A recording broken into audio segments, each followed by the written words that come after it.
RAM prices didn't just go up, they detonated. We're talking 150%, 180%, even 220% jumps in a matter of months, not years. A 32GB kit that was $85 is now flirting with $300. And a 128GB kit, the kind home creators use for Blender renders, video editing, CAD work? I'm building my dream workstation. Energy is now creeping up toward $1,000. That's not normal market movement. That's not a little inflation. That's not even a short-term shortage. That's the kind of price behavior you usually see when something essential gets cornered. Supply gets squeezed, and everyone upstream realizes consumers don't have any real bargaining power. Because at this point, RAM isn't a part you want. It's a part you need. And when a need suddenly starts pricing like a luxury, yeah, that's not a hiccup. That's a warning sign. So what's actually going on here? How does something this basic, this essential, suddenly start behaving like a luxury asset instead of a commodity? Is this about AI swallowing up silicon at an unprecedented scale? Is it pure corporate greed taking advantage of a tight market? Is it panic buying, with manufacturers and data centers hoarding inventory the moment prices start to move? Or is this something deeper and structural, a shift in how the entire memory market works, one that consumers have no real way to escape? And the most uncomfortable question of all, is this just a temporary spike that will eventually burn itself out? Or are we staring at the new normal for RAM prices? Let me tell you how we got here, friend, because this whole RAM disaster didn't just appear out of nowhere. For most of tech history, DRAM demand was boringly predictable.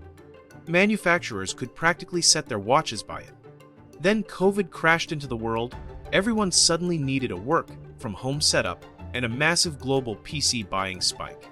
Companies ramped production like crazy to keep up. But here's the plot twist, that spike collapsed just as fast as it appeared. Almost overnight, warehouses were stuffed with RAM that nobody wanted anymore. Demand flatlined, inventory piled up, and the numbers went off a cliff. Global DRAM revenue fell 30% in a single quarter, Q3 of 2022. That kind of drop doesn't just sting, it sends manufacturers into full panic mode. So what did they do? They slammed on the brakes. Hard. They cut production heavily through late 2022 and early 2023, trying to stabilize prices and stop bleeding money. But in classic industry fashion, they overcorrected. And that overreaction, that's the foundation of the price explosion we're dealing with right now. But then, just when the market was still wobbling from all that chaos, the real disruptor arrived, AI. And that's when things went from messy to catastrophic. So here's where things really go off the rails, my friend. Because when you look at the actual numbers, the situation stops being bad and jumps straight into, this shouldn't even be possible. Across both DDR4 and DDR5, the price hikes are unlike anything we've seen in modern PC hardware.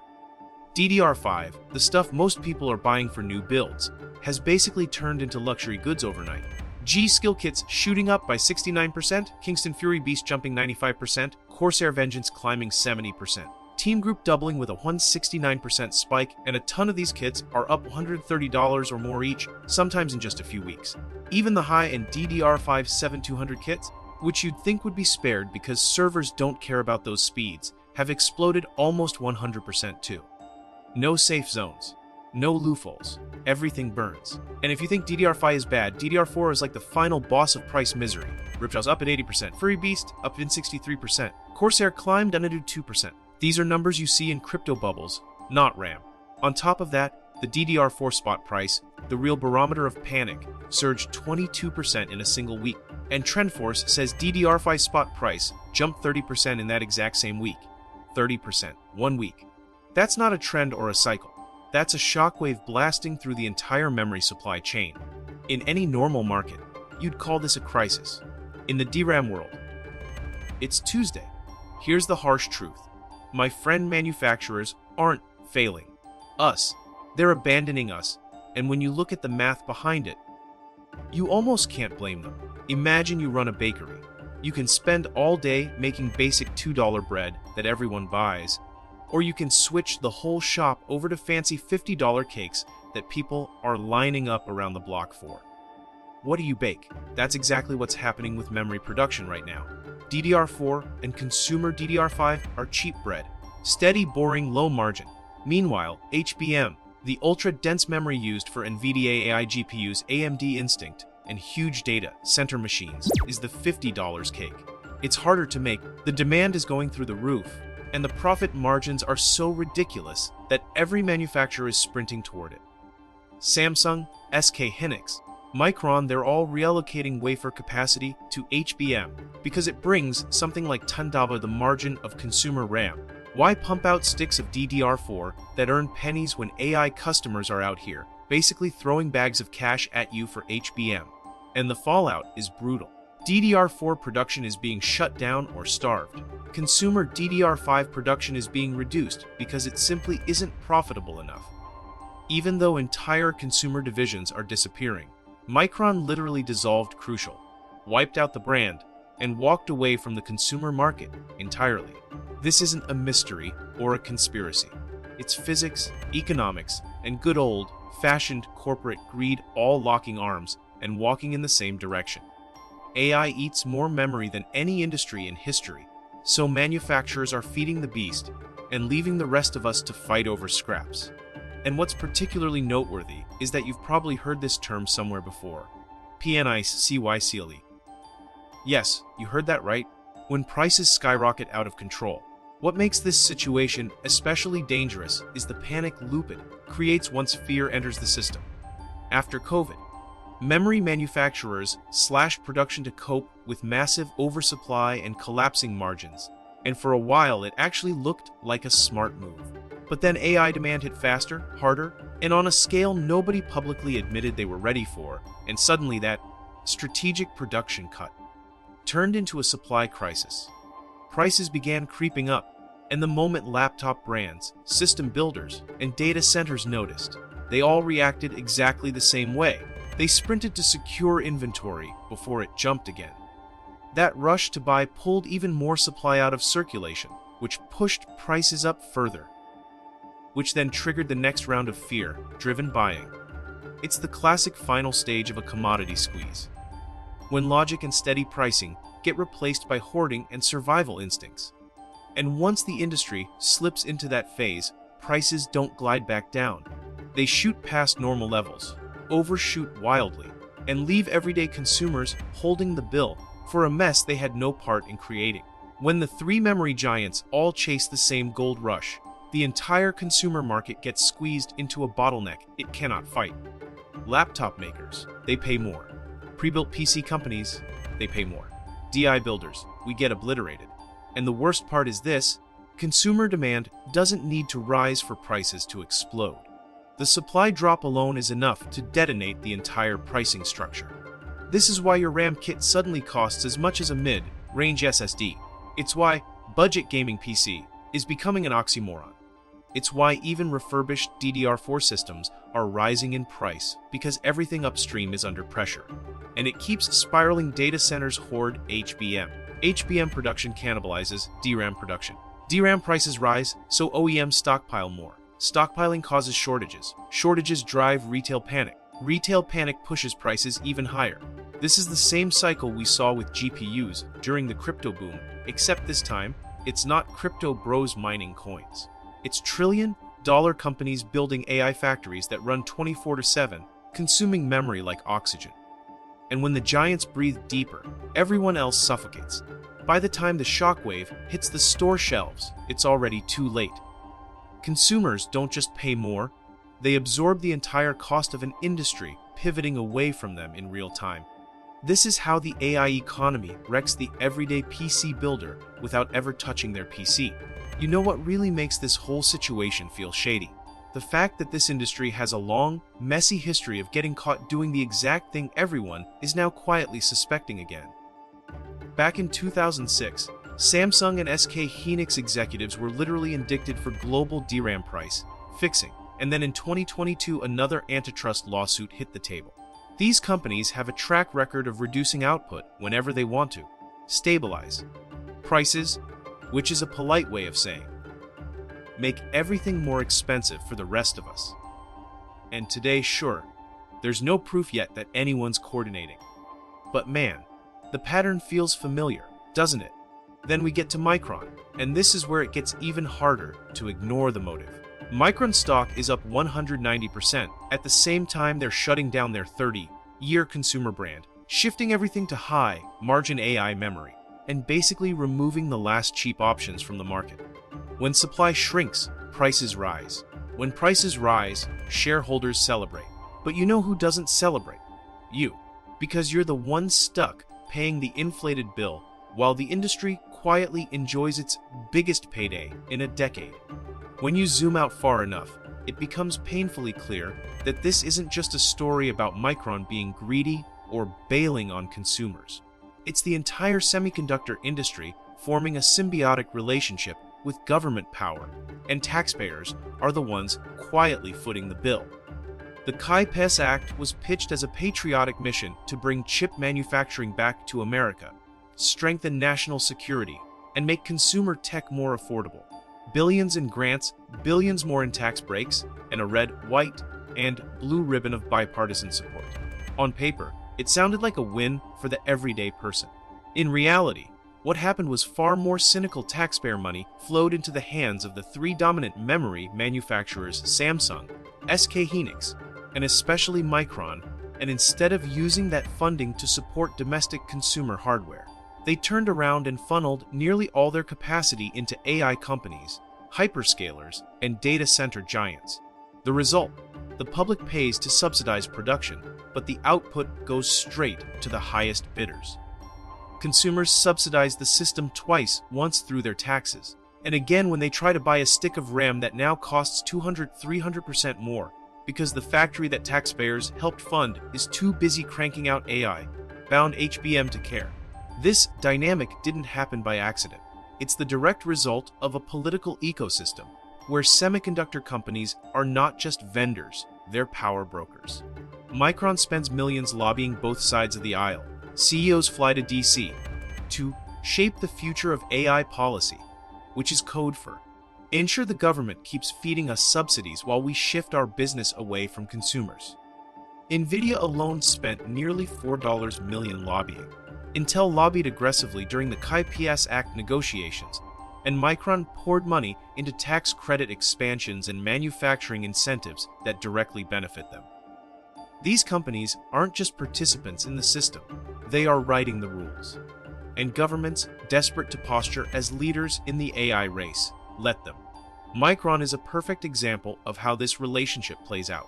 The company receives up to $6.4 billion in Taxpayers Act grants, plus $2 billion in local tax breaks in New York, plus additional federal investment credits that magically jumped from 25% to 35% right after Micron lobbied for them. Then there's the softer influence. Micron donates to presidential inauguration committees, contributes to government projects like the new $300 million White House ballroom, and publicly praises both Trump and Biden administrations for supporting domestic semiconductor leadership. This is not philanthropy, this is investment. The payoff comes when Micron announces, with a straight face, that it is permanently shutting down its consumer brand Crucial so it can focus on strategic customers in faster, growing segments, which is corporate PR speak for AI companies pay more, so normal people can go screw themselves.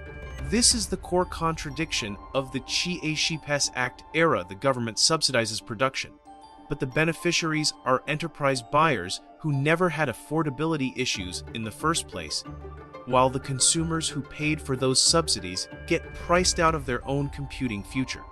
The democratization of computing that defined the PC revolution is reversing at full speed. Home computing becomes unaffordable, RAM becomes luxury. Priced SSD prices start creeping upward, and soon the pitchfork comes out. Don't worry, you can just rent the hardware from the cloud.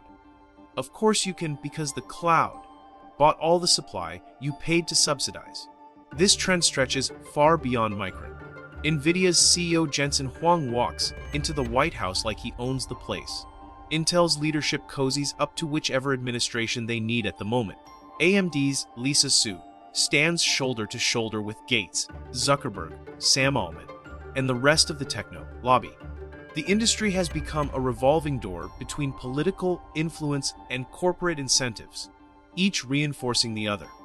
The government wants to look like it's winning the AI race, and the manufacturers want bottomless contracts. Meanwhile, consumers just want to upgrade their RAM without taking out a loan. Taken together, all of this forms a new kind of silicon era, reverse Robin Hood. Money and power flow from the many to the few, then circulate endlessly among corporations, lobbyists, and government agencies. The memory industry has been called a cartel by prosecutors in the past, and while no one is suggesting active illegal collusion today, the economic behavior rhymes. Output reductions, coordinated market shifts, synchronized product withdrawals, and public statements that conveniently inform competitors how to price their products. The deeper truth is that the Chiapas Act didn't fix the problem. It supercharged it. It concentrated even more power into a tiny cluster of companies who now control nearly the entire global memory pipeline and who openly prioritize AI over consumers. This isn't just a market force, it's structural, political, taxpayer-funded, and absolutely intentional. And that's why the consumer gets wrecked. Not by accident, not by temporary AI hype, but by a system that now runs on subsidies, lobbying, and a belief that the future of computing belongs in data centers, not in your home. The message from the industry is clear.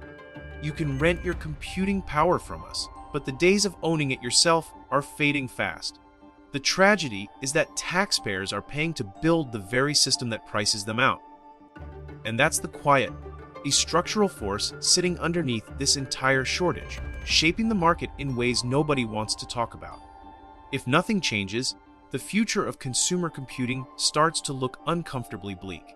DRAM slowly shifts from being an everyday component to a luxury item, the kind of thing only enthusiasts with deep pockets can afford. Building a PC once a fun, accessible hobby turns into a niche, expensive pursuit as consumer supply keeps shrinking. Meanwhile, AI data centers keep swallowing more and more of the world's memory output. We're already seeing projections where AI operations consume over 40% of global DRAM production, especially with massive plans like Samsung and OpenAI reportedly locking in around 900,000 wafers just for high-bandwidth AI memory. When enterprise demand grows at that scale, cheap RAM simply disappears. DDR4, which should be dirt cheap by now, ends up more expensive than DDR5 because the factories that once made it are too busy chasing higher margins elsewhere. SSD prices creep up next, dragged along by NAND shortages as enterprise clients gobble up everything in sight. Over time, manufacturers stop pretending to serve the consumer market at all. They won't say it out loud, but the writing is already on the wall. The money is with AI, not with you. And that's how we transition into a world where PCs used to be built for humans, but silicon is now built for machines. Consumers become an afterthought, not because anyone decided to kill the consumer market, but because the industry found a bigger, hungrier customer and never looked back. This was never just about RAM. It's really the story of a world where AI demand grows so fast it starts to swallow everything in its path. Electricity grids pushed to their limits, land reshaped for data centers, water rerouted to keep servers cool, and now even silicon, the literal building block of modern life. It's the story of how three companies can quietly decide the price of your creativity, your games, your work, and every upgrade you thought you'd be able to afford. It's the story of how consumers end up carrying the cost whenever technology evolves faster than our ethics, our policies, or our ability to keep up. And the wild part is, this is just the opening chapter. We haven't even touched the real storm yet. And unless something changes, tell me what you'd like to explore next on the topic of why it's so expensive. Thank you for watching the video.